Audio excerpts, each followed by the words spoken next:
Hello বন্ধুরা, নতুন নতুন ইউটিউবে ভিডিও করছি, তাই ভাবছি তোমাদের সঙ্গে সব কিছুই শেয়ার করি।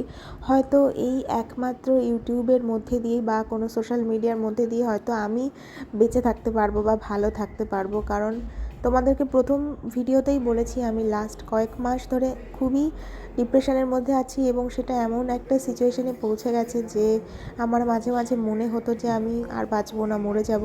মানে আমি ভীষণভাবে একটা প্রাণোচ্ছল মেয়ে ছিলাম। কিছু কিছু মানুষের জন্য আমার এই সিচুয়েশানটা হয়েছে। ইভেন যখন আমি এই ভয়েসটা দিচ্ছি তখন আমার গলাটা বুজে আসছে পুরোপুরি, মনে হচ্ছে আমি এক্ষুনি কেঁদে ফেলবো। কিন্তু ভাবলাম এরকমভাবে থাকলে আমাকে হবে না, আমাকে বাঁচতে হবে। আমার বাড়িতে আমার মা বাবা আছে, আমার রেসপন্সিবিলিটি আছে, বিশেষ করে আমার মায়ের জন্য আমাকে বাঁচতেই হবে। কারণ আজকে আমি পুরোপুরি বেঁচে আছি আমার মায়ের জন্য। আমার যত অসুস্থতা সব কিছু, কোনো একটা মানুষ আমার পাশে থাকেনি। আমি আর বলতে পারছি না। প্রত্যেকটা মুহূর্তে খুব খারাপ পরিস্থিতির মধ্যে দিয়ে যাচ্ছি, যেগুলো কেউ জানে না, সবাই সামনে থেকে দেখে একরকম।